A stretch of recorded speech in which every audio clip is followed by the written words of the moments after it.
Not a fresh accident either. She's been here for a while. No one's conscious.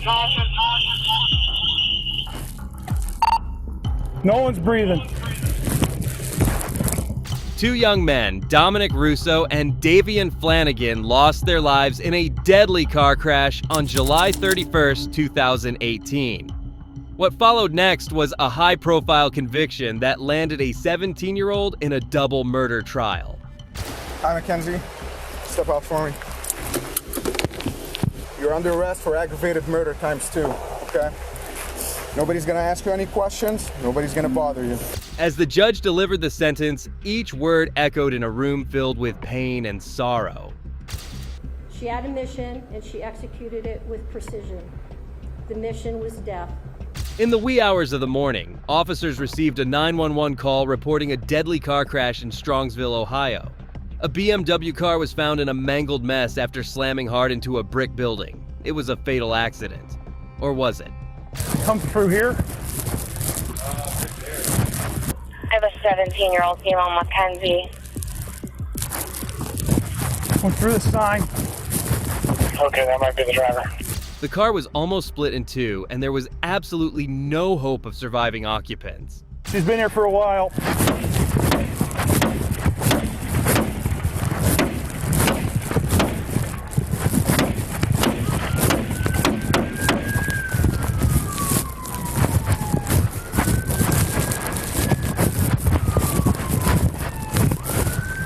Radio, we got at least 2 occupants in here. No one's moving. Oh my God. Oh my God. ×3, guys. The officers tried to track the route that led to this devastating incident, but nothing could prepare them for what happened next. Guys, radio, 3 occupants. No one's conscious. No one's breathing. I copy. Bust that window out.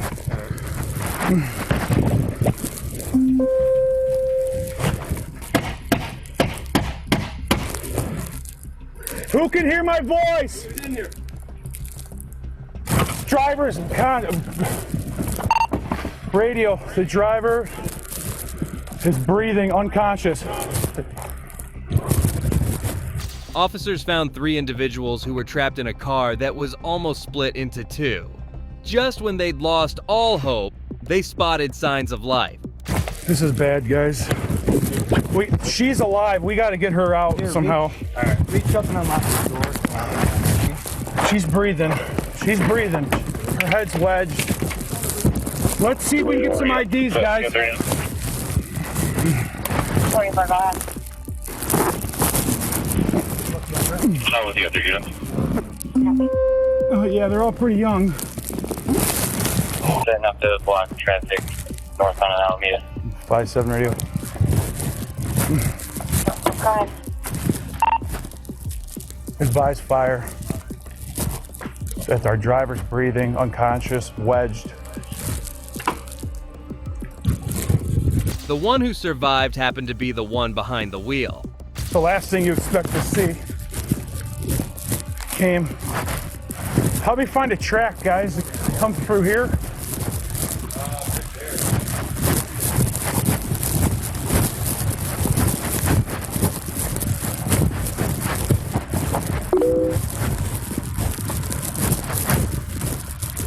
Left the roadway behind your car. I have a 17-year-old female, Mackenzie. Went through the sign. Okay, that might be the driver. The driver, a female, had miraculously survived the crash. The cops immediately get to work to extract the lone survivor between the shattered glass and broken metal. Soon enough, the EMT was called in. She talking? Yeah. 5-7 radio. She's talking a little bit. Advise fire to step it up. Pending 48-year-old female, possible overdose, conscious breathing alert. 31's gonna go. I copy. 2131. They said that there are firearms and that the female slapped the caller while he was talking, she's rambling, not making sense. What's your name, dear? Mackenzie. Okay. All right. She wasn't just alive, she was conscious and alert. The only thing left to establish her identity. Go ahead. You have Mackenzie's information, correct? Affirmative. That's our driver. I got me. She said one of her friends is named Dom. I don't know which one it was. I don't want to let you know. Dom's deceased. Oh, thanks. Don't tell her.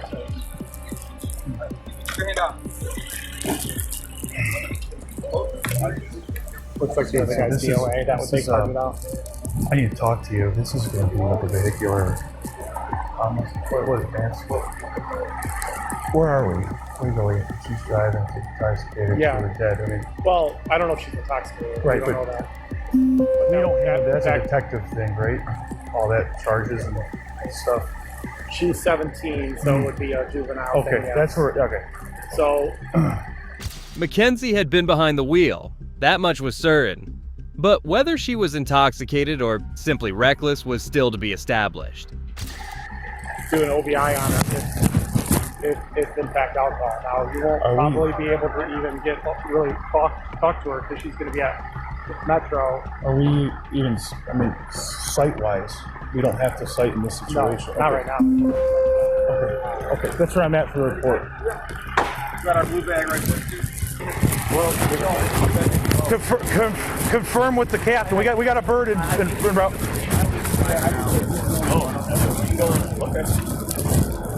Hey, life flight's here. I think she's here for her.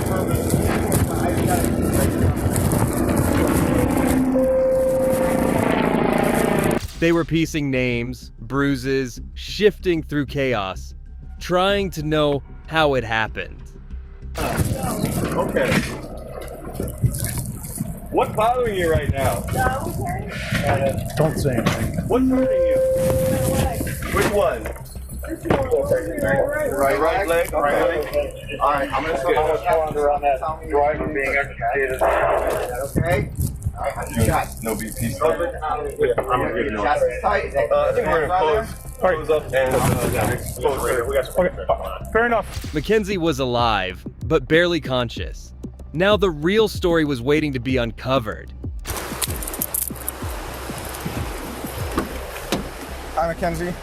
Step out for me. I'm Detective Jesus. I'm the one who's been investigating the crash. You're under arrest for aggravated murder ×2, okay? Nobody's gonna ask you any questions. Nobody's gonna bother you. Can I have your key, please? Could you please be careful taking this one You got off it. so it doesn't break the bracelet, please? You got it. You got it. No, Thank you. you got it. Okay, just keep your hands right here.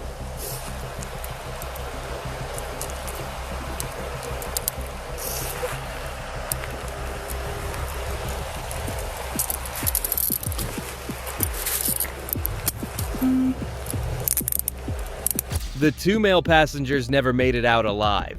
One of them was her boyfriend. There was only one thing to be ascertained. Was this an accident or a premeditated murder? You good? Are they good?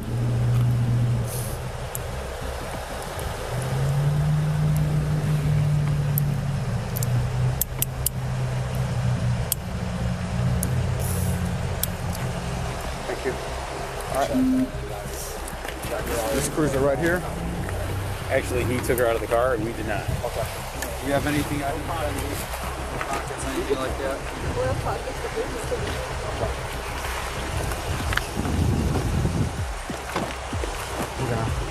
That's your head going in.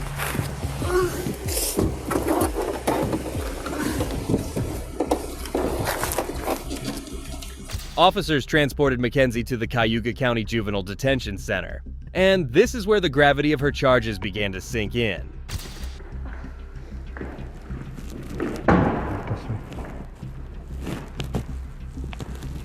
Stand right by that black mat.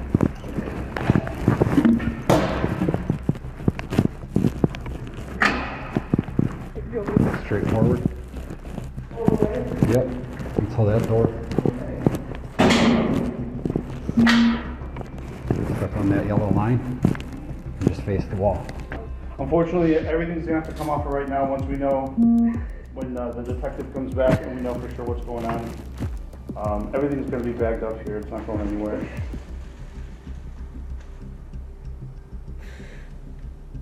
Sorry, this is just like one of those, which is really hard to get off. That's fine, take your time.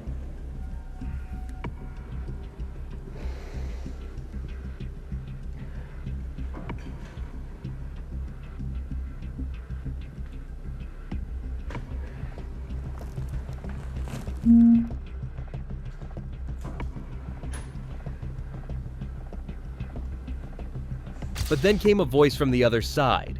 The mother of one victim stepped forward, not with anger, but something unexpected. They all love each other. They all spend every day together. You know what I mean? I don't know. And isn't that part of the problem, Mrs. Shirella? Sorry? Isn't that part of the problem, that they all trusted each other? Isn't that part of... It's not a problem at all. It's a problem with how they all ended up in the car together and two of them ended up dead. I understand. Right. I understand what it looks like. I'm saying that it was a tragic accident. Well, we're going to have to disagree on that. I understand. Right. And I respect your position, that you disagree with me. I understand. But anyway, that's it. I just wanted to address those. We told her to go to those things, and then she did go down to family. So look at that. Don't look at it with look on that with different eyes if you can, please. This is, those things are not relevant to my sentencing. Not at all. No. Not at all. This was sheer defense, almost blind. But what the judge pointed out hit deeper than anyone in the room was ready for. Okay, I'm asking you for leniency because this was a tragic accident that she does not remember. And Davy, we don't, she's a new friend. I'm so sorry. What does that mean? His life is worthless? No. Okay. No, not at all. As the trial progressed, Mackenzie stood before the judge, trembling, pleading for mercy. Mackenzie, you don't have to speak if you don't want to. It's up to you. Okay? You can sit if it's more comfortable, whatever's better for you. The families of Dom and Davion, I'm so deeply sorry. I hope one day you can see I would never let this happen or do it on purpose. I wish I could remember what happened. I'm just so sorry. I'm heartbroken. I love Dom and Davion. We were all friends and Dom was my soulmate. I wish I could take all your pain away. And I'm so sorry. And to my family, thank you for the support and all the love you guys give. Thank you for fighting with me. I love you all so much. All right, I'm done. Thank you. Thank you. Anything else from the defense? The judge laid out a chilling timeline. Every second accounted for. Every move analyzed. It wasn't just a crash anymore. The video clearly shows the purpose and intent of the defendant. She chose a course of death and destruction that day. Exhibit 802 crystallizes the deadly decision-making of the defendant. She morphs from a responsible driver to literal hell on wheels as she makes her way down the street. Mackenzie alone made the decision to drive the car, to drive an obscure route, a route she visited a few days before, and a route not routinely taken by her. Mackenzie alone chose the time to make the drive, early in the morning, when any reasonable person would expect that few people would be nearby to witness it or offer life-saving assistance. The judge laid out a minute-by-minute timeline. Her actions were chosen and well executed. She made these decisions despite knowing, as any reasonable person would, that her mission of death could have involved others, not even in the car with her. Other people, other cars, pedestrians. She had a mission and she executed it with precision. The mission was death. Mackenzie alone decided to push the pedal to the floor and demand the ultimate speed of that vehicle to 90 to 100 miles per hour. She alone decided what was to be. Mackenzie decided death was the ultimate goal that day, and she alone made that decision for Dominic and Davion, and she continuously acted in a manner to achieve her purpose. Whether or not she intended to also kill herself is a matter of speculation. Turns out she had chosen the road, scouted the turn, and picked the hour. Relevance to the weighing of the evidence in this case. The totality of the evidence clearly demonstrates that Mackenzie Shirella acted purposely and intentionally. In the early morning hours of July 31st, 2022, her purpose was to kill Dominic Russo and Davion Flanagan. No reasonable fact finder could view the totality of this evidence in this case and come to any other conclusion. Her actions were controlled, methodical, deliberate, intentional, and purposeful. This was not reckless driving. This was murder. By slamming the pedal to the floor and sending the car into triple digits, Mackenzie sealed the fate of Dominic and Davion. This wasn't reckless. It was an intentional murder. So she's sentenced on count 2, the murder of Davion Flanagan, 15 years to life. She's sentenced on count 1, the murder of Dominic Russo, 15 years to life, to be served concurrent to each other with credit for time served. I'll waive fines, fees, and costs, and your appellate counsel will be assigned. Are there any questions from the state? No, Your Honor, thank you. Any questions? No, Your Honor. All right, thank you.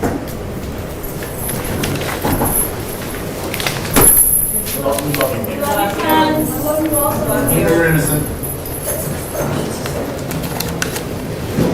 Prosecutors previously noted Shrilla was on a mission of death that she saw as her way out of their toxic relationship, and that she'd scouted out the route a week before she killed him and his friend.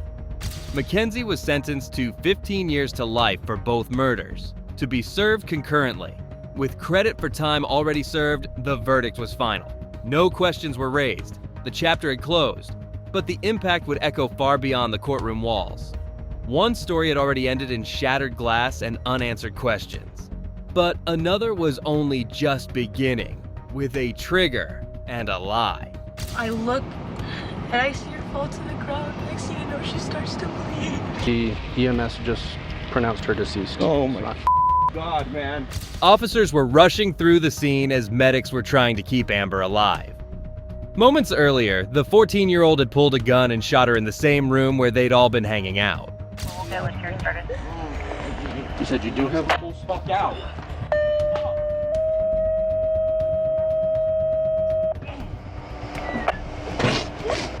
Break the fucking window. Some shit. Test Central to let's hear fire. If you can proceed to the area of. Is she alive? Is there anything I can get? 104 Cabresto Road again. She still has a pulse, but I'm gonna have to ask you, bro.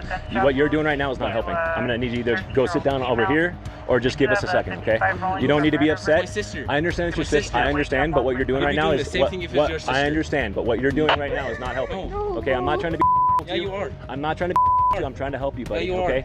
What you're doing right now isn't helping. Please just go over there with them. All you guys doing is fucking calls. I don't think doing much. Amber Archuleta was pronounced dead, and the truth was waiting inside the house. Okay. So we gotta shut it down, clear the scene. Your copy is down, great. Thank you.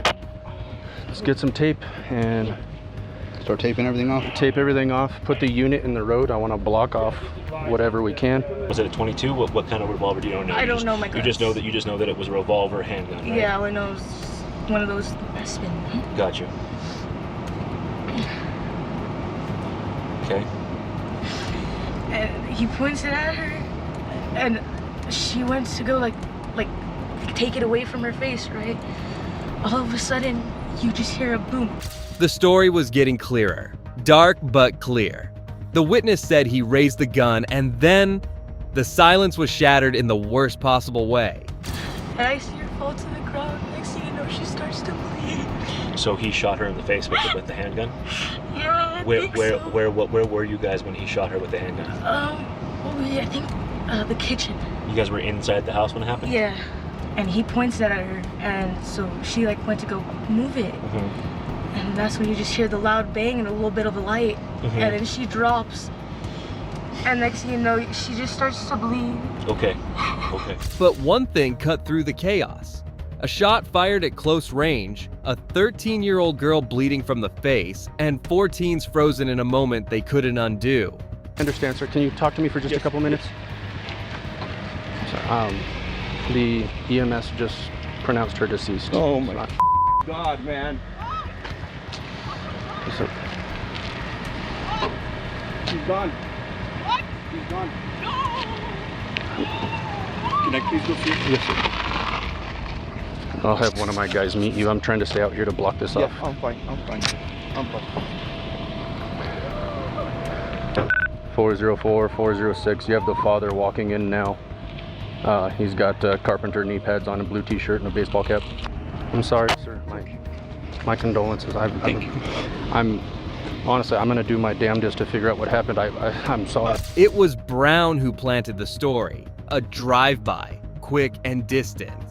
But the truth was sitting inside that house. But my son called me oh God, I know I can't be. To a unit. What unit? Well, did you bring the unit to the house? No, we're walking up the main street. For what? For what? That's all I have to tell you. He's being detained and stuff. I think it's pretty obvious that he's being detained and arrested. Well, but what? He didn't do nothing. Yes, he's being detained. I didn't say he's being arrested. He's being detained with us. That's it. That's it. That's going to be in the end of it, okay? He's not leaving the road. He's just going to sit in there. You guys can't bring him to the house, the unit to the house? No, because it's a crime scene. I can't let anyone in there. So that's the other thing. How long is this going to take? As long as it takes. I can't give you an answer because no, I know, but how long is this going to take? Because we it can take anywhere from 12 to 24 hours. I just got to hold on to you, okay? William Brown, the suspect's father, showed up and held on to the drive-by story at first. But the police had already pieced together the truth. Are you okay? Okay? I love you. Okay? They ain't got nothing on me. I ain't worried. Barb. They ain't got nothing on me. So I ain't do nothing. It's okay. Just keep your mouth quiet. We have a lawyer. It's gonna be okay, but you're gonna have to drink something. I can't. Bro, my wrists are all getting cut into. Settle down. You have to settle down. You have to be calm right now, okay? My wrists are getting cut into. It's okay. Here. Barb, I know. I can't. You're arrested. I can't do anything about that. Porfirio Brown was taken into custody without resistance. Stop. I'm not. Just well, he's telling my attitude sucks. Well, no, well, what do you expect? You have a dead girl in your... Do you not understand the severity of this? I do. Sure. Go that way. I've been trying to cooperate with the cops. Hold on. Well, they're taking him. He said I could walk with you guys. You need to calm down. I am, but your I don't want officer... to put you in I wasn't even talking to them. And I just told him to leave so he didn't aggravate you anymore. But you can't keep doing this because then I'll put you in cuffs. And I don't want to do that. You've done nothing wrong. William Brown was angry, but not guilty. At least not yet. While he pushed back, something far worse was slipping through the cracks. There's a lot of guns in that house, right? And none of them are secured? Most of them are secured. I have a few that are out. You have a few that are out.